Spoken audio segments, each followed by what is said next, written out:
Este, él es, bueno, rabino Guillermo Bronstein, es rabino emérito de la comunidad judía de Lima, Perú. Nació en Argentina, se graduó en 1982 del Seminario Rabínico Latinoamericano.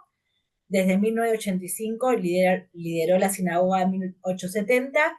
En 2011 recibió un doctorado honoris causa en divinidad del Jewish Theological Seminary de New York. A lo largo de su trayectoria se destacó por su compromiso con la educación judía, el liderazgo comunitario y el diálogo interreligioso. Así que bueno, con esta introducción lo dejamos al Rab que empiece con lo que nos quiere contar. Ahora le dejo al que presente el tema y todo. Bueno, muchas gracias Adriana, muchas gracias a todos por la presencia casi en vísperas de Rosh Hashanah. ¿Qué es el Maxor? Vamos a empezar a tratar de definir primeramente el tema que nos ocupa hoy. La raíz Maxor viene de la palabra, de la raíz hebrea, Hazar, ¿la ven arriba de todo? Het Zain Resh, que significa volver, retornar, o sea, un ciclo redondo. Un Maxor es algo así como un ciclo, es lo que va y regresa. Así es el calendario hebreo y así son las fiestas, es lo que va y regresa. De la misma raíz de Maxor tenemos las palabras Hazara, que significa ensayo, una hazara, hacer un ensayo de algo, o sea, algo que no está terminado pero que va a volver, y también la palabra shihzur, que significa reconstrucción, algo que dejó de ser como era y que nos esforzamos por tratar de que de alguna forma invertir tiempo, conocimiento, esfuerzo para que vuelva a ser lo que era antes. El Maxor no es solamente el libro de Rosh Hashanah y de Yom Kippur, como muchas veces creemos, sino que el Maxor es el libro de oraciones de todas las fiestas de la Torá. Es decir, hay un Maxor para Yamim Noraim, Rosh Hashanah, Yom Kippur, y también hay un Maxor para los Shalosh Regalim, Pesach, Shavuot, Sukkot. Acá, por ejemplo, tenemos el Maxor de la edición Rinat Israel de Israel, que ustedes ven acá, dice Pesach. Este tomo, que parece muy grande, es solamente para Pesach. Ahora, ¿por qué es tan grande si las tefilot no pueden abarcar tanto? Bueno, porque esta edición tiene algo muy interesante.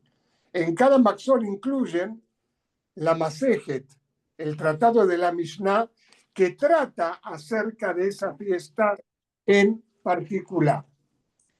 Ahora, para los judíos de la tradición italiana, sí, que no son ni Ashkenazim ni Sefaradim, aunque algunos no lo pueden creer, pero están relacionados con los Ashkenazim que los Sefaradim, no hay diferencia, es lo mismo un Sidur que un Maxor. Sidur es el libro de oraciones que utilizamos para todos los días. Y al revés del Maxor, la raíz de Sidur es Seder, como el Seder de Pesach, que significa, alguien que tenga el micrófono conectado, significa que Seder. Orden. Orden. Orden, muy bien, perfecto. ¿Y por qué al Sidur se lo llama orden? Porque las tefilot están ordenadas de acuerdo a un criterio racional. Las oraciones de todos los días y de Shabbat. La oración de Shaharit a la mañana, Minja de todos los días a la tarde, Arbit de todos los días a la noche, Arbit de Erev Shabbat, de la víspera del Shabbat, lo que nosotros conocemos popularmente como Kabbalat Shabbat, pero no es lo mismo. Kabbalat Shabbat es simplemente la introducción al Arbit de Shabbat. Son 7 salmos que se agregan, uno por cada día de la semana, una poesía litúrgica de la que vamos a hablar después, que se llama Lejado Di, que es la bienvenida al Shabbat, el salmo para Shabbat, Mismor Shir Yom Shabbat, y después un salmo más, Adonai Malach, el salmo 23, que por qué se agrega para poder decir Kadish de duelo después de ese salmo. Y después tenemos obviamente también Shaharit de Shabbat, Minja de Shabbat, etcétera, etcétera, etcétera. Ahora, para los sefaradim y sobre todo para los ashkenazim, Sidur y Maxor son 2 obras bien diferenciadas. Como dijimos recién en el Sidur, el orden de las oraciones de todos los días y las de Shabbat, a las que se agregan otras fiestas que son semifiestas como Rosh Chodesh, algunos días de ayuno, más fiestas que no son de la Torá, como por ejemplo Hanukkah, Purim y algunas otras oraciones, si queremos agregar para Yom Ha'atzmaut, etcétera, etcétera. El Maxor, en cambio, el Maxor, como dijimos, es el libro litúrgico ¿Qué está pasando? ¿Por qué estoy aquí en el para...? cual ¿Qué va a están pasar? Esto ya está por acá. todos los ¿Ah? En restos teoría. de las festividades. Ah. Hay un Maxor, como dijimos recién, para Shalosh Regalim, Pesach, Shavuot, Sukkot, y hay un Maxor, que es el que todos conocemos, obviamente no necesita presentación, que es para Yamim Noraim, que es el nombre general de las fiestas de Tishrei, Rosh Hashanah y Kippur, sin Sukkot, porque Sukkot tiene que tener un Maxor especial. Ahora, hay una teoría que la introdujo un alumno de uno de los más grandes historiadores de la época bíblica, que se llamó Yehezkel Kaufman.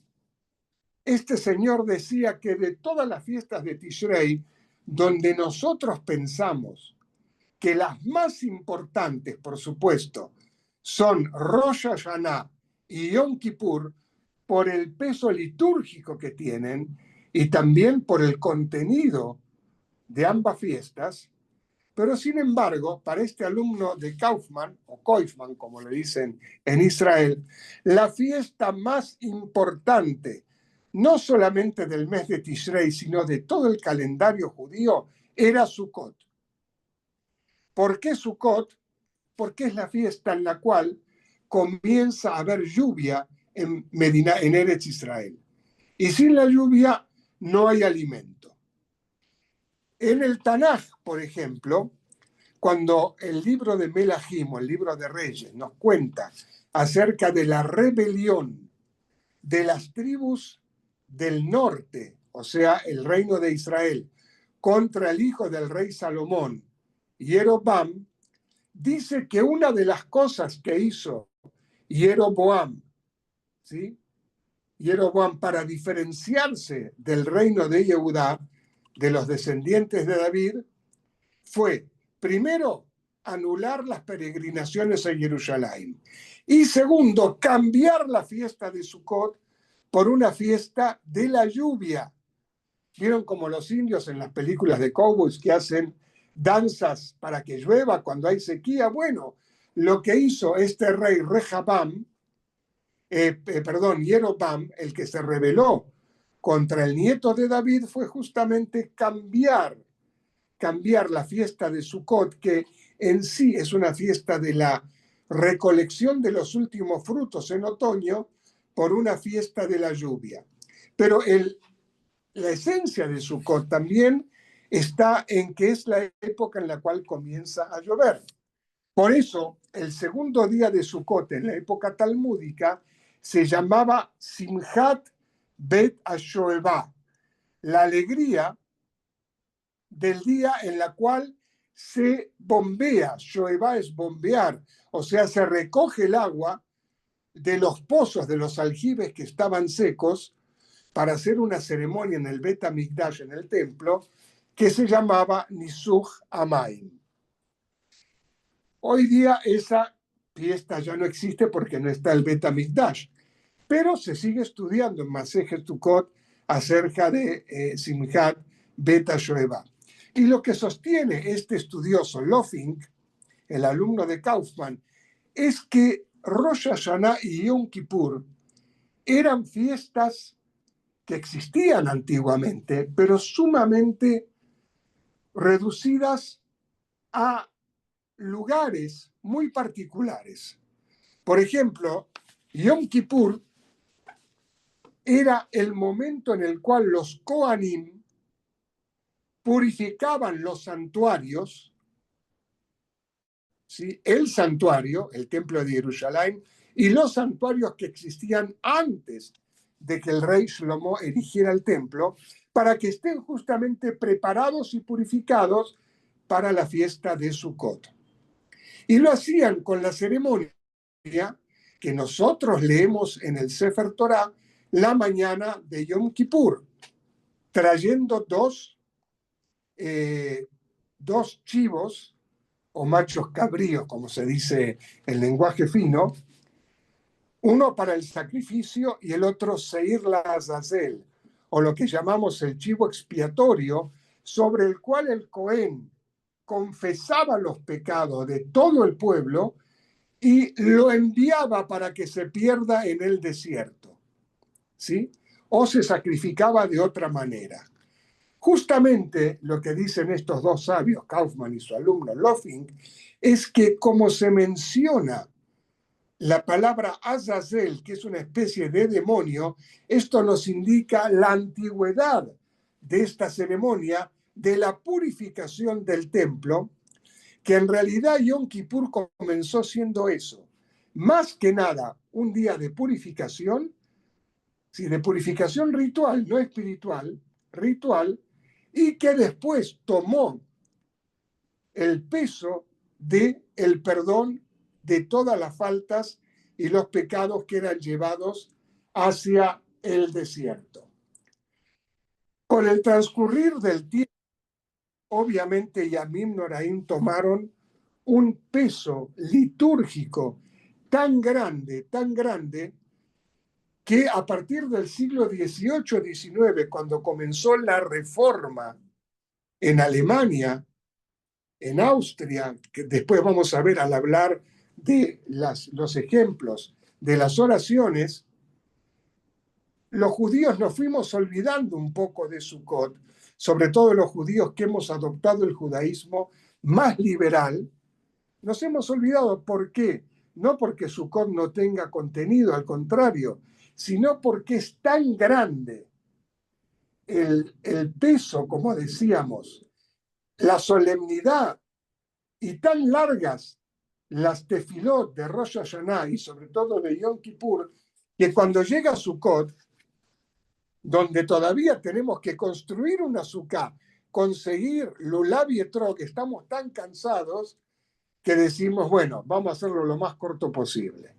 Pero en realidad pensemos lo que acabamos de expresar, que la fiesta original más importante del calendario hebreo era Sukkot, inclusive con más peso litúrgico que Pesaj. Bueno, volvamos entonces Sí. al tema del Maxor. El primer Maxor que se conoció se llamó Maxor Vitri, por el lugar donde fue escrito o donde fue editado mejor. Y se llama así, ojo, recuerden que estamos hablando de un época en la que no existía imprenta, ¿no es cierto? Y tener libros, había que escribirlos a mano, copiarlos a mano, era muy caro. Solamente la gente muy rica podía tener libros. Entonces, un señor llamado Rabbi Simcha Ben Shmuel, de la ciudad de Vitri, que es un pueblo, hoy es un pueblo francés, que está en el departamento del Marne, en el norte de Francia. Él era un alumno de Rashi, el famoso comentarista de la Torá y del Talmud, Rabbi Shlomo Itzhaki. Y Rabbi Simcha ben Shmuel Vitri compiló o recopiló un libro de oraciones en base a los comentarios, leyes y costumbres que Rashi había hecho a lo largo de su vida. Como es un libro que, como decimos, pertenece a una época medieval, mucho antes, varios siglos antes de la existencia de la imprenta, hay varias ediciones distintas, o sea, varias versiones manuscritas que difieren mucho entre sí, pero a todas se las llama Maxor Vitri. Porque en un sentido estricto, este Maxor no es el Maxor que todos conocemos, el que mostré antes, con las tefilot de Rosh Hashanah y de Yom Kippur, sino que contiene, como dijimos, una recopilación de la liturgia y de las costumbres, no solamente de Yamim Noraim, sino de todo el mes de Tishrei y también de Shabbat. Ahora, el primer Sidur, en cambio, es bastante más antiguo, 4 siglos más antiguo, y es el llamado Sidur de Rabbi Amram Gaon, de uno de los Geonim, los sucesores de lo que editaron el Talmud, que alrededor del siglo VIII más o menos editó por primera vez un Sidur con las oraciones diarias en Babilonia. Ahora, de acuerdo a la Enciclopedia Judaica, de donde saqué varios de estos datos, para más datos, tomo 13, página 985, y la traigo porque van a ver que vamos a disentir un poco con lo que dice. La diferencia entre Sidur y Maxor es que el primero, el Sidur, solo contiene las oraciones sin agregados, aunque podía contener ilustraciones, comentarios, traducciones y referencias. En cambio, el Maxor, y sobre todo el Maxor que nosotros conocemos, el de Rosh Hashanah y Yom Kippur, se caracteriza por incluir una serie de poesías litúrgicas alusivas a las diferentes ocasiones festivas, las cuales se denominan, ¿alguien sabe cómo? Activen el micrófono y díganos si lo saben. Piyutim, muy bien, Carlos. Excelente. Piyutim. Fíjense, tercera definición. Hablamos de Maxor, de Sidur. Ahora hablemos de Piyut. Piyut es una palabra que no deriva ni del griego ni del arameo, perdón, ni del hebreo ni del arameo, sino del griego, de la palabra paisias, que significa acción, hacer algo. Y de ahí deriva la palabra griega poetia, que es poesía. Y de esta palabra poetia deriva piut, poesía, pero solamente una poesía litúrgica, no cualquier poesía, y paitán. Paitán es el que escribe un piut, o sea, el poeta, el autor del piut. Ahora, yo decía que esta definición de Maxor versus Sidur tiene algún problema, porque en el Sidur, por supuesto que hay piutim, y varios. ¿Alguien puede mencionar alguno? ¿Algún piut que esté en el Sidur? ¿Un piut de Shabbat o de día de semana o de otra fiesta?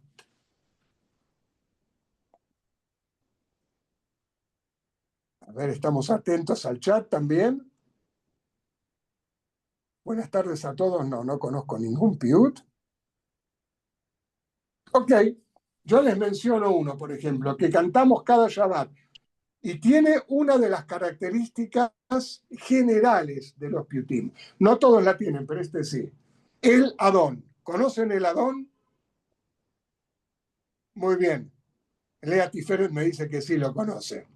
A ver, Daniel Reiser, ¿puedes cantar, por favor, un par de líneas de El Adón? ¿Estás, Dani? Daniel. Se nos fue el Hassan hoy. No, está ahí lo veo. Estás muteado, Daniel. Dani, desmutéate y canta 2, 3 líneas de El Adón.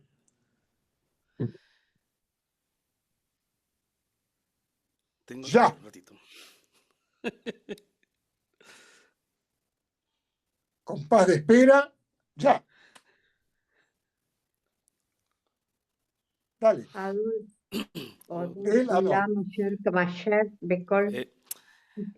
Cantado, El Adón, el Colmasim, Baruch Meborach Befikol Neshama, God lo betuvo maleolam, datut buna sobebimuto, Hasta ahí. Amit gae al Hayot HaKodesh. Hasta ahí. Ok. El Adón, Aleph, Baruch Umborach, God lo betuvo, Datut Buna, Aleph Bet Gimel Dalet. O sea, es un piut que está, como se llama, expresado en forma de Aleph Bet, en la forma típica de la mayoría, no de todos, pero de la mayoría de los piutim. Y es de Shabbat. Otro, por ejemplo, que se canta los viernes a la noche en algunas sinagogas, no en todas, antes de comenzar el Kabbalat Shabbat. Son 4 estrofas nomás, y cada estrofa, también en acróstico, es una de las letras del tetragrama del nombre de Dios. Yud, Hei, Bab, Hei. ¿Alguien sabe cuál es esta oración? Yud, Hei, Bab, Hei. No, no es Shalom Aleichem, Diana, con perdón. Tampoco es Lejado Di. Lejado Di es otro piut que también está en acróstico, pero este va antes del Lejado Di. Bueno, muy bien, les digo. Se llama Yedit Nefesh. Muy bien, Willy. Yedit Nefesh. ¿Le suena? Yedit Nefesh. Yedit Nefesh. Abarrahaman. ¿Sí? Yedit Nefesh, la segunda estrofa, Haturnae, ¿sí? Yud Hei, Vatik Yehemu, ¿sí? Yehemanea. Yud Hei Vav Hei, las 4 letras del nombre de Dios, o sea, es un piut también, y este Shabbat no es de Yamim Noraim, o sea que tenemos otro ejemplo de piut que va en el Sidur y no solamente en el Maxor. Otro ejemplo que ya lo dieron ustedes, Lejado Di. Lejado Di no puede ir en el Maxor porque ni siquiera cuando Rosh Hashanah o Yom Kippur caen en Shabbat se dice Lejado Di. Lo que la costumbre, la halajá, determina es que cuando un Yom Tov, Rosh Hashanah, Kippur, Pesach, Shavuot, Sukkot, Shmini Atzeret, Simchat Torah, cae en Shabbat, no se empieza en Lejun Eranená, no se empieza tampoco en Lejado Di, sino en un poquito después. A ver el chat. Tenemos 5. Adon Olam. Adon Olam es otro piut, sí, pero no es Adon Olam. ¿Alguien escribió algo que no lo veo? Bueno, se empieza en Mismor Shir Yom HaShabbat. ¿Sí? El salmo para el Shabbat, después de eso se va a Adonai Malach para decir Kadish de duelo, Barjú y empieza el Arbit. Eso es cuando un Yom Tov o Jolamoed de Pesach o de Sukkot cae en Shabbat. Pero además, les voy a decir, hay un piut también escondido ahí en la liturgia de todos los días de semana, en el Shacharit, que a veces no nos damos cuenta. ¿Alguien tiene un sidur a mano? Levanten la mano, hagan una seña. Muy bien, Jerome, a ver, página 32 del sidur. Sidur, ¿eh? A ver, un ratito, Ravi. Maxor, está en el Maxor. En Shaharit, de Rosh Hashanah, porque esto es después del Barjú también, ¿no? Y antes del Shema Israel. Muy bien. ¿Me repite, Rabbi, para ubicarme, por favor? El Sidur del Seminario, página 32. No tengo el Sidur del seminario, tengo el mío nomás. Bueno, no te puedo decir la página. Sí, pero... Bien, acá, está letra chiquita, pero ¿qué va a ser? Esto es Shaharit de todos los días. Fíjense este párrafo. El Baruch Gedol de A, Ejinu Fahal Zahorei Hamá. El Aleph, Baruch Bet, Gedol Gimel de A, Dalet, Ejin, etcétera, etcétera. O sea, también está de acuerdo al Aleph Bet. Es decir, que es un piut que no sé cuándo se habrá compuesto, pero seguramente antes de la época de Amran Gaón, que es la época de los Yonim, cuando empezaron los primeros piutim, ¿no es cierto? Todos estos piutim de los que hablamos, pero más que nada, los ejemplos que trajimos recién es para demostrar que en el Sidur también hay piutim. Por lo tanto, no se puede diferenciar Sidur de Maxor solamente por la presencia de estas poesías litúrgicas que datan más o menos de la temprana Edad Media. Ahora, los piutim, en el sentido más acabado del término, son poesías litúrgicas que han sido compuestas para ser entonadas en determinadas ocasiones durante ciertos rezos en determinados días. Y decimos estas palabras imprecisas, determinadas, ciertos, porque como vimos, vale para días de semana, vale para Shabbat, vale para, etcétera, para todas las fiestas. Y también, por ejemplo, para Hanukkah. ¿Cuál es el piut de Hanukkah? Todos lo conocen. El piut de Hanukkah, vamos.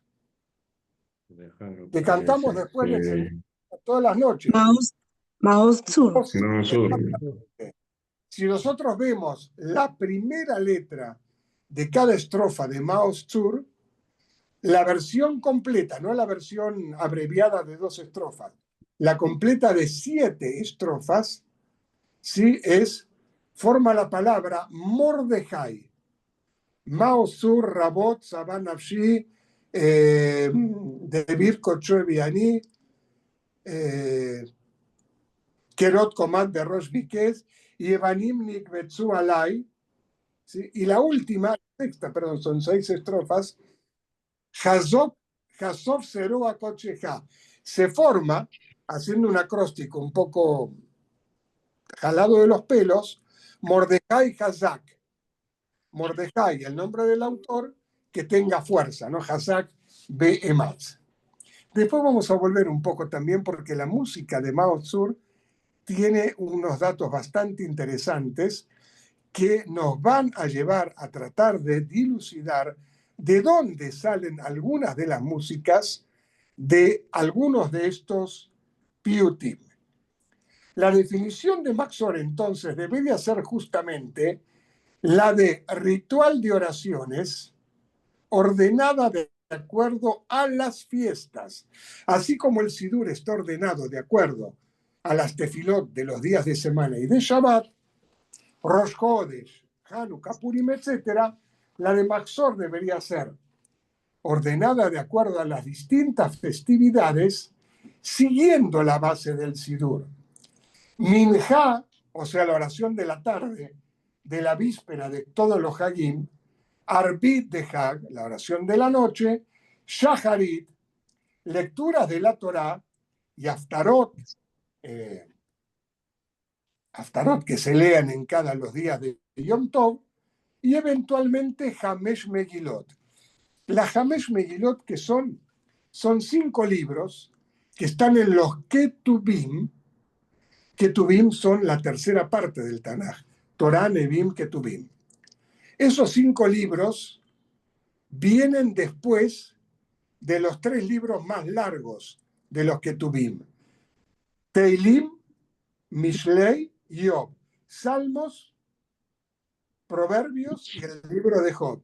Y esos 5 libros, cada uno se lee en una ocasión distinta en diferentes ocasiones, ya sean festivas o de duelo.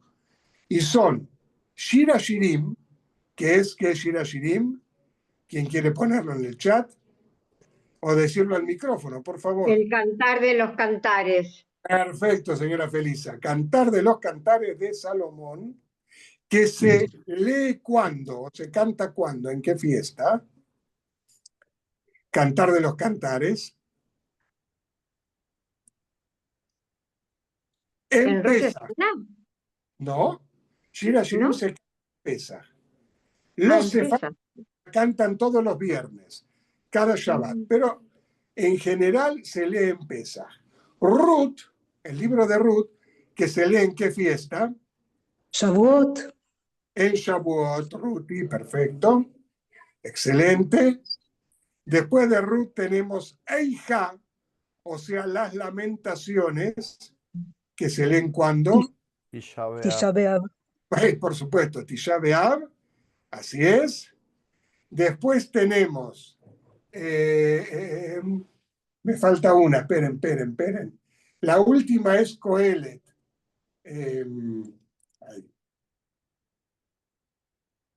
A ver, me está fallando la memoria. Esther, el libro de Esther. Por supuesto. Esther en No Purim. parar, ¿se lee? ¿Cuándo se Esther lee? en Purim. Por supuesto. Purim. Y 2 veces a falta de una. La noche de la víspera de Purim y la mañana en Shaharit después de leer la Torá. Y por último, Coelet o Eclesiastés, que se lee en el Shabbat Hol HaMoed Sukkot. Es decir, tenemos también las Tienes cerrado el que micrófono, deberían Raf. figurar siempre. Muy bien. Ahora, ¿tengo cerrado el micrófono? No, acá figura que lo tengo abierto. Se empezó a escuchar como medio cortado, pero ahora creo que está bien. Puede ser la señal de internet, disculpen, ¿eh? Entonces, volviendo ahora al Mahzor de Rosh Hashanah y Kippur, el que todos conocemos. De paso, quería mostrarles, aparte del seminario, otras ediciones. Esta es la última edición que sacó el movimiento Masorti en Israel. ¿Sí? Se llama Petach Sha'ar, Mahzor israelí, y este es el tomo para Rosh Hashanah. Aquellos que conocemos a nuestro querido amigo Mauricio Walter, sabemos que tuvo muchísimo que ver en esta edición. Sé que Adriana estuvo hace poco con él en Chile, ¿no es cierto? Así es. Bueno, es un hermoso Mahzor, pero tiene el inconveniente que está solamente en hebreo, pero tiene comentarios espectaculares. Otra edición es la misma que la nuestra en castellano. Este es el Mahzor original, del que se tomó el Mahzor del seminario.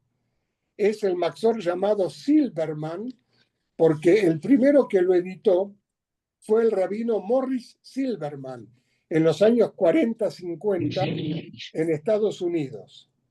¿Sí? Es exactamente el mismo Mahzor. Vean ustedes.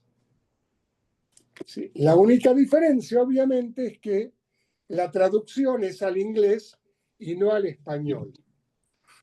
Y la edición en castellano es exacta la misma palabra por palabra. Y este es el que uso yo, Mahzor Rinat Israel, que es el más práctico de todos, más práctico porque tiene todos los piutim bien ordenados.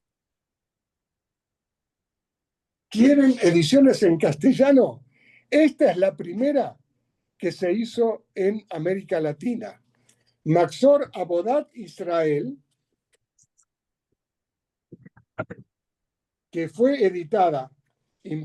perdón, por la editorial Sigal, con notas y traducción de León Duhovne.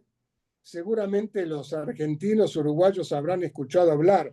León Duhovne fue uno de los grandes hebraístas, junto con Moisés Konstantinovsky, Máximo Yagubski y otros de los años 20, 30 y 40 en Argentina.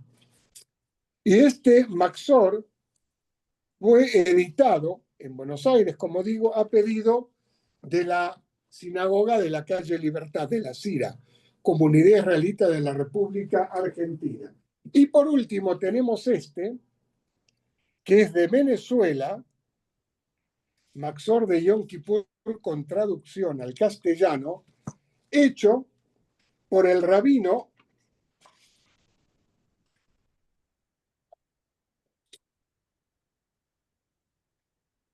ahora les voy a decir, Pinchas Brenner, que fue gran rabino de Venezuela por muchísimos años. No sé si Rubén Israel está en el chat, seguramente lo conoció.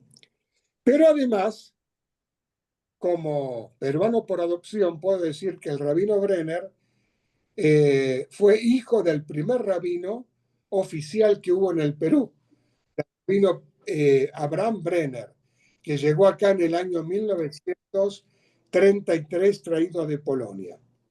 Y después el rabino Pinchas Brenner, su hijo, terminó el colegio secundario, se fue a estudiar a la Yeshiva University, se graduó y fue gran rabino de Venezuela durante muchos años, y entre sus muchas obras destacadas está este Maxor.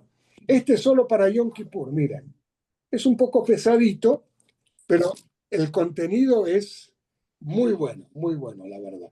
Todos los que traje acá son de contenido espectacular. Ahora, salvo el hecho de que para mi edad este Maxor ya resulta un poco pesado en un solo tomo, tengo que decir que sigue siendo el más práctico para seguir las oraciones en Rosh Hashanah y Yom Kippur.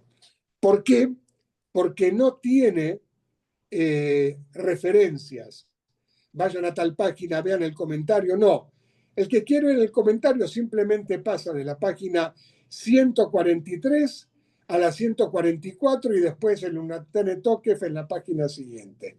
Pero por eso les digo, es sumamente práctico, tiene una excelente traducción de quien puedo decir que fue mi maestro, el rabino Mordejai Ederi, Zichrono Libraja, y por supuesto editado por nuestro otro maestro de todos, el rabino Marshall Meyer. Ahora, les voy a hacer una pregunta. Uy, se nos va el tiempo, ¿eh? Una sola pregunta para terminar con esto y empezar con algunos ejemplos musicales y hablar del Piyut. ¿Cuáles son las oraciones básicas?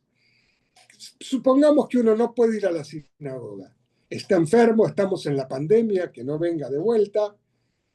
Estamos en un lugar donde no hay comunidad judía, a veces pasa, pero tenemos el Maxor y queremos rezar en nuestra casa.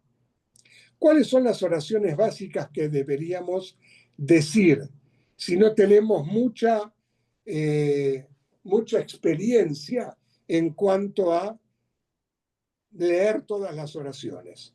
¿Cuáles son? Al-Het. ¿Cómo, Raquel? Al-Het. ¿El? Las Lijot. Al-Het. Las Lijot, bueno, puede ser. No estoy tan seguro, pero puede ser. ¿Alguien más? Avinu Malkeinu. Puede ser, Avinu Malkeinu, sí. Recuerden, Avinu Malkeinu no cae Shabbat. Pero este año no cae Shabbat ninguno de los tres. Bueno, miren, es algo sumamente elemental, como diría Sherlock Holmes. Las oraciones básicas en todo el año para decir y cumplir con el deber de rezar son Kriyat Shema y la midá de Shaharit y de Musaf. Con decir esas, uno ya cumplió. Obviamente que la midá se debe decir en silencio y no en voz alta, porque si no hay minyan, no se repite en voz alta.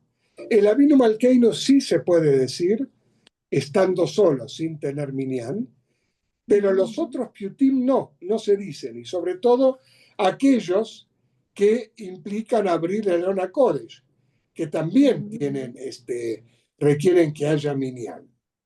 Ahora,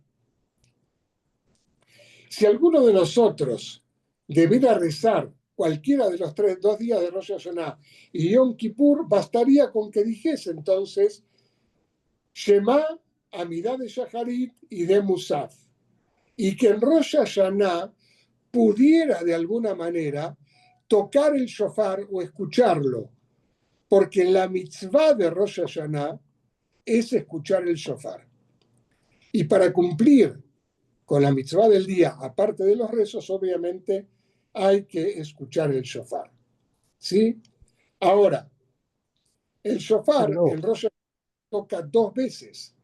Una después de leer la Torá y antes de guardarla, y la otra durante la relectura de la Amidá de Musaf, porque la Amidá de Musaf de Rosh Hashanah, ¿sí?, es la única en todo el año, la única Amidá que tiene un número distinto de bendiciones. ¿Cuántas bendiciones tiene la Amidá de todos los días? Shaharit, Minjá y Arbit. 18. Son 19, pero se llama 18, pero se le agregó una. Muy bien. ¿Cuántas bendiciones tiene la midá de Shabbat y de fiestas, Shaharit y Musaf? 18. 7. Son las 3 primeras que todo el año son exactamente iguales, las 3 últimas que todo el año son exactamente iguales, y en el medio una que se llama Kedushat Hayom, la santificación del día. En Shabbat, Mekadesh Shabbat, en fiesta, Mekadesh Israel Beasmanim, en Rosh Hashanah, Mekadesh Israel Beyom HaZikaron, en Yom Kippur, Mekadesh Israel Beyom HaKippurim. Bueno, al releer la midá, después de cada una de estas brajot, se vuelve a tocar el shofar para completar lo que nuestros sabios denominaron Mea Kolot, es decir, 100 voces de la lectura del shofar. Y de paso podemos decir que estas 3 partes intermedias, que suman las 9 bendiciones de Rosh Hashanah, son también piutim mezclados con versículos. Malhuyot, la proclamación del reino de Dios. Dios se entroniza sobre toda la creación porque es el día que marca en la creación, el 6º día de la creación.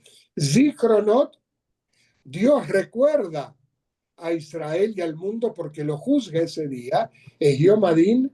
Y Shofarot, es decir, la mitzvah específica del día de Rosh Hashanah, que es no tocar, sino escuchar el shofar. Y ahora permítanme hablar algo acerca del Nusach. Dani, nuestro Hassan, ¿puedes explicar, por favor, muy sucintamente qué es un Nusach y cuál sería el Nusach de Yamim Noraim, Rosh Hashanah y Yom Kippur? ¿Me escuchan? Se escucha. Un poco más fuerte, pero se escucha. Okay. Bueno, el Nusach no, va más allá de ser una melodía, no es un lenguaje, lo catalogan como un Un lenguaje poco más espiritual. fuerte, un poco más fuerte. Okay.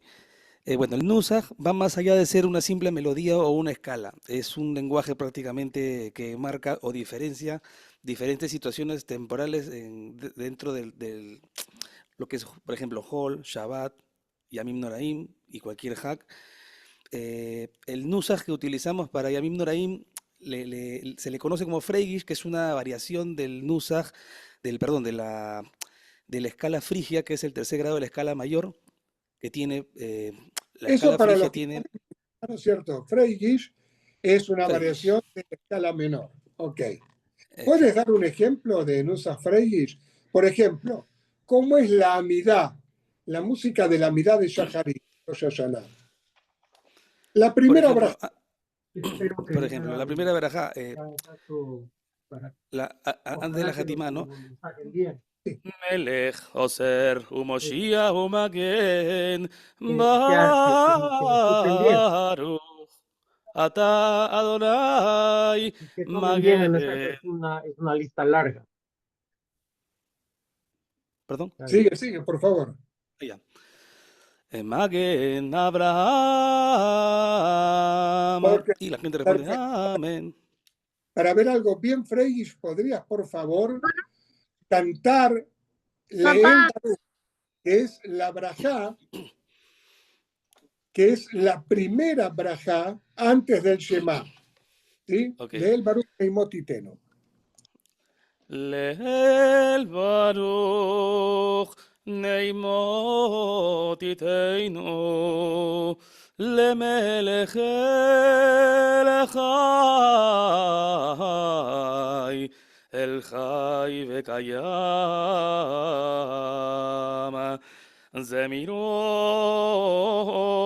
זמירות יאמרו בתשבחות ישמיעו כי הוא לבדו פועל גבורות עושה חדשות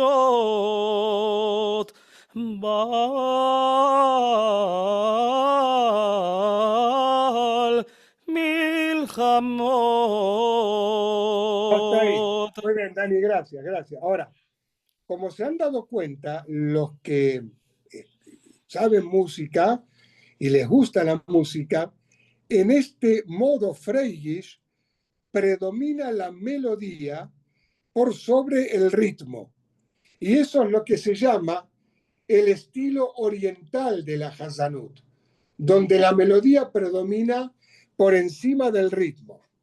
Ahora, esta forma de cantar era espectacular en Polonia, en Ucrania, en Grecia inclusive también, pero una vez que los judíos comenzaron a, vamos a decir, asimilarse y a tomar costumbres artísticas también de Occidente, sobre todo en Alemania, en Francia y en Austria, esta forma no les satisfizo del todo. ¿Qué hicieron los judíos entonces? Los judíos como músicos en aquella época, hasta el siglo XVIII, eran músicos muy buenos pero de oído, lo que se llama los klezmer, violinistas, clarinetistas, trompetistas, pero que no sabían música, no sabían armonía, podían improvisar perfectamente y así cantaban también, como hizo Dani, dando preponderancia a la melodía sobre la armonía y el ritmo. Entonces, las comunidades, tanto de Viena como de Berlín, como de París sobre todo, a partir del siglo XIX, quisieron tener mucha más afinidad con la música del país donde vivían, pero como los judíos no sabían composición, al principio encargaron música a compositores cristianos, como habían hecho los sefaradim en Holanda a lo largo del siglo XVI y XVII también. Ellos no sabían música, contrataron compositores cristianos. El primer compositor cristiano que compone una melodía para la comunidad de Viena, la comunidad de Viena, ¿saben a quién le pide que componga algo? A Beethoven. Pero Beethoven ya estaba enfermo y prácticamente no tenía tiempo. Entonces recurrieron a Franz Schubert y Franz Schubert compuso lo siguiente, y ahora voy a poner el sonido acá, va a sonar un poquito feo. Mismor Shir LeYom HaShabbat para coro mixto.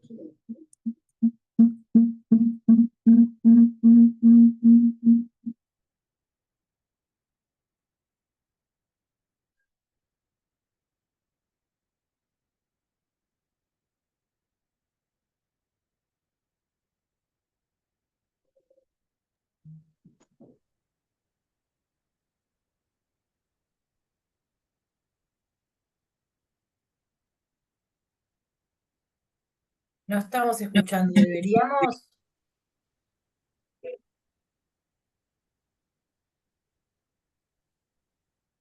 Escúchanle a Yirba Boker Hasdeja.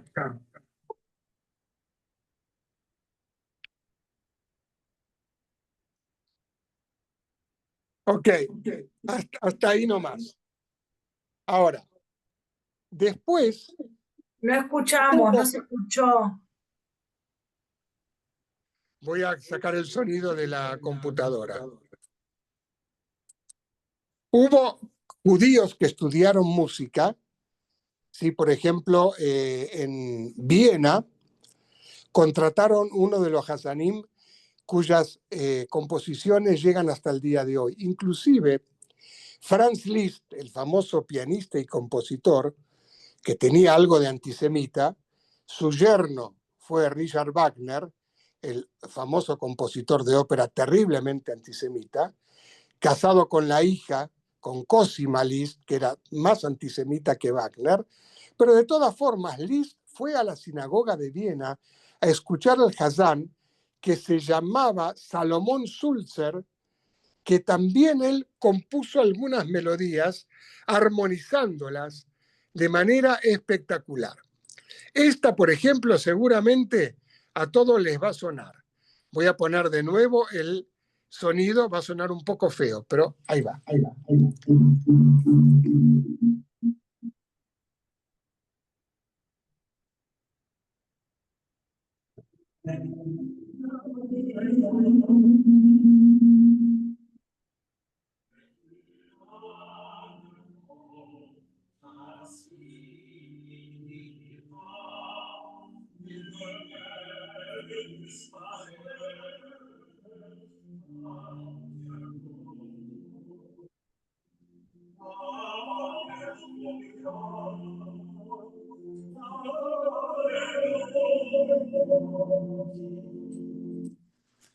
Tenemos que ir a Perú a escucharlo. Bueno, como ven, esto tiene un arreglo armónico que es muy distinto del que es para una sola persona. Paralelamente, en la sinagoga de París, donde el sponsor más grande era uno de los Rothschild, contrataron un Hassan que venía de Alemania, que se llamaba Samuel Neimburg, y él compuso lo siguiente. De vuelta vamos al sonido. Van a disculparlos. Van a ver la diferencia que hay en esto, porque esto sí tiene mucha influencia, no ya de la Hassanut, sino directamente de la ópera. Ahí va.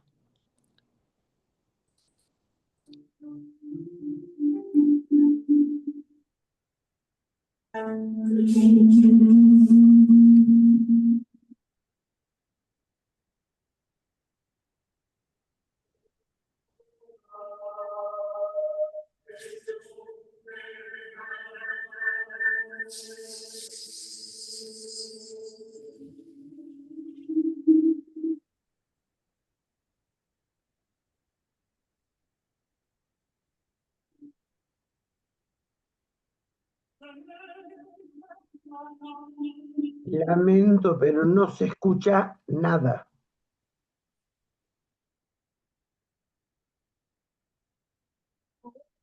Se escucha muy bajito.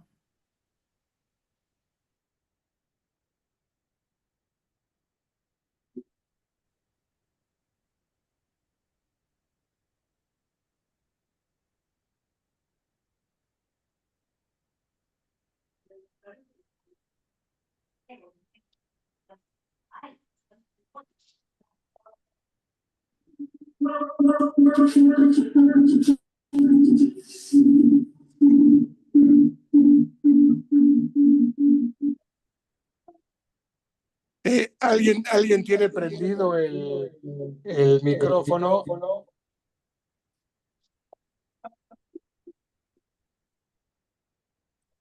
Y hace un poco, así un poco de...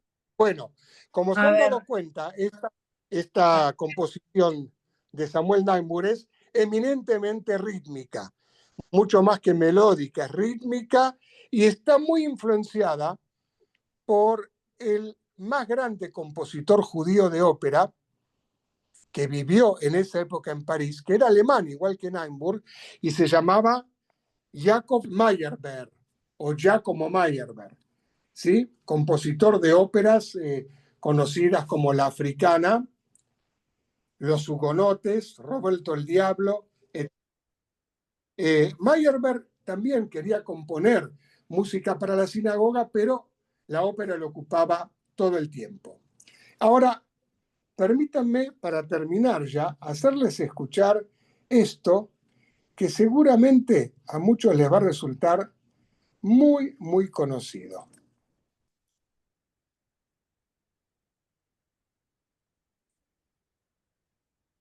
Ahí va, ¿eh? Después me dicen qué es. Todavía no, todavía no.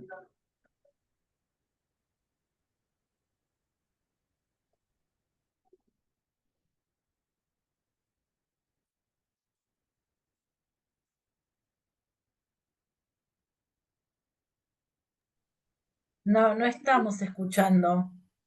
¿Sí? ¿Le suena?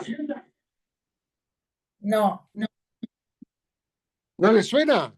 No se oye no. nada, No, Raúl. no escucharon nada. Ay, qué pena. Bueno, vamos a ver. Déjenme ver acá si lo puedo poner. Qué pena, estaba todo preparado en las dos computadoras.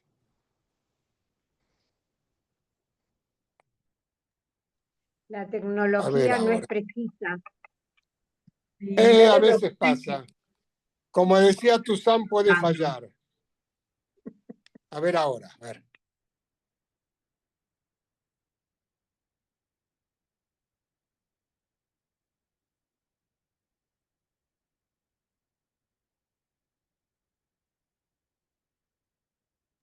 ¿Escucho un poquito a lo lejos?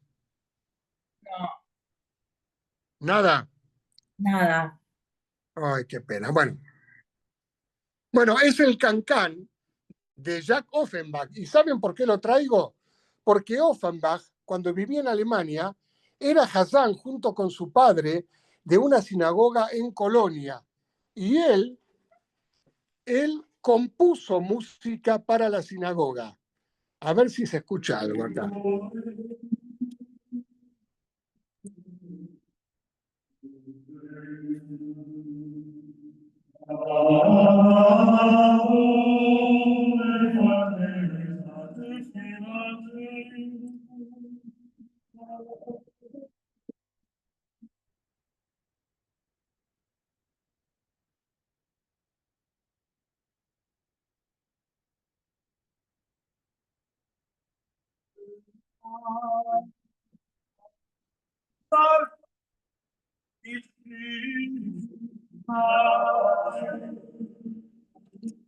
¿Se escuchó algo?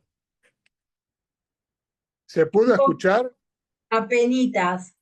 ¿Querés Bueno, pasármelo? ¿Hay forma de que yo tenés le que pueda poner en mi buscar. No, teléfono? esto es un CD. Ah, Lamentablemente no hay manera. Ahora, todos los otros ejemplos sí están en YouTube. Los saqué de ahí. ¿Sí? Y les voy a recomendar, entonces, les voy a poner en el chat lo que les recomiendo escuchar, que lamento mucho estos inconvenientes técnicos, porque eran ejemplos sumamente hermosos. Les recomiendo escuchar. Vamos a poner acá. Luis Lewandowski, como el jugador de fútbol. Uv Nujo y Omar. y les recomiendo la versión del Hazán Naftali Herstik, que hasta hace poco que falleció fue el Hazán principal de la gran sinagoga de Jerusalén, la que está en la calle King George. ¿Sí? Les recomiendo también buscar Shema Israel, por quien fue uno de los más grandes tenores de la primera mitad del siglo XX, Joseph Schmidt.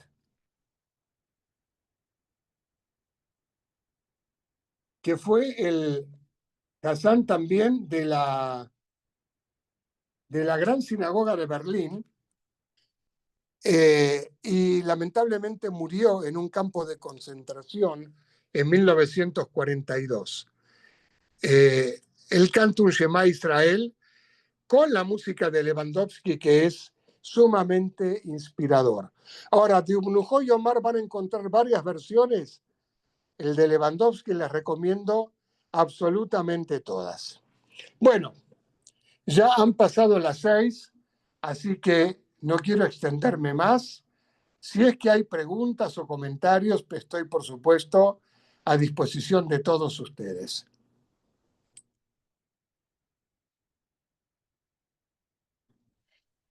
¿Alguien tiene alguna Agradecerle pregunta? a Nato Baumetucá y todo lo mejor. Muchísimas gracias para todos también. Shana Tová llena de bendiciones, de salud, que vuelvan pronto todos los secuestrados, que las familias estén completas, que haya paz en Medinat Israel para todos y que tengamos un año 5786 en el cual podamos agarrar y comprender y entregarnos a la tefilá como lo hizo un goy, Franz Liszt, en la sinagoga de Viena hace más de 150 años. Bueno, ¿nadie tiene ninguna pregunta? Bueno, Todo. muchísimas gracias, Rabillo. Fue un placer escucharte, aprender. A pesar de los problemas técnicos, no te preocupes porque todos disfrutamos. Nada, lo podemos escuchar, la verdad, nos dejaste escrito esto, lo podemos escuchar en YouTube, así que olvídate. Fue un placer escucharte, te agradecemos muchísimo. Y a todos los presentes acá también les agradezco que se hayan tomado una horita y algo para sentarse y escuchar un poco de sabiduría y entender un poquito más lo que es esta fila de Rosh Hashanah. Shana Tova para todos y bueno, todos tienen mi mail, así que cualquier cosa, por ahora terminamos acá, este era el último, pero cualquier cosa que se les ocurre, que quieran tener o lo que sea, estoy abierta a escucharlos y bueno, Shana Tova y chau. Muchas gracias, Fue Shana un Tová con privilegio todos. para mí compartir con todos Por la ustedes. invitación. La toma para todos. Shana Tova. Shana Tová, Metuká, a ustedes. Placer enorme estar com você.